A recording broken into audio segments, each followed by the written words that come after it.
Many managers, especially first-time managers, find that giving tough feedback is the hardest thing to do. In this video, I'm going to continue to share how you can learn to do that by teaching you the third step that's shared in Kim Scott's book, Radical Candor. Hey everyone, my name is Chris and I'm a leadership coach. If you're new to my videos, I make content specifically for first-time managers so they can crush it in their new roles without crushing themselves and their teams. In my last two videos, I taught the first two steps in learning how to give tough feedback. The first step was about soliciting feedback, and the second step was about giving praise. If you'd like to go back and watch those videos, there's a link to them in the comments. If anything, make sure that you don't skip the second step about praise, because when you give positive feedback frequently, your negative feedback, when it's justified, will seem more credible and less threatening. When you offer feedback only when there's a problem, it may cause people to see you as, well, to put it nicely, unappreciative or petty. So once you've established a routine of giving praise frequently, the next step is to provide criticism, kind and clear criticism. And here are 3 tips on how you can do that more effectively. The first tip is to be timely with your feedback.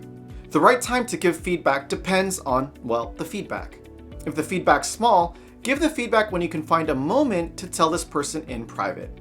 If your feedback is big, then set deliberate time to discuss it, such as in your next one-to-one. What you don't want is there to be a lot of time to pass between the situation and the feedback. So don't wait until the end of the month or at performance review time to give this negative feedback. If you don't speak up early and often, you're allowing the mistake or the bad behavior to continue. And that may cause the situation to worsen as well as the reaction. Tip number 2, be neutral and state the facts. Feedback is really a piece of information or observation that you're sharing. When giving negative feedback, talk about what you observed. Tell them what you saw or what you heard. Try to be as objective and as factual as you can. Be as specific as possible. And if you can, provide a real and recent example. Tip number 3, criticize the action, not the person. Make your feedback about the work the person has done rather than about the person. Or, in a behavior sense, the behavior that you saw rather than a judgment about the person.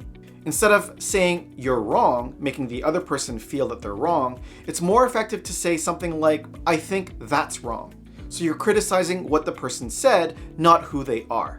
Now, don't use feedback as a disguise for you to share your judgment of another person. Remember that your judgment is an opinion, and that's not necessarily neutral. There may be a lot of bias involved with your judgment, and it may be based not on fact, but on a preference you have.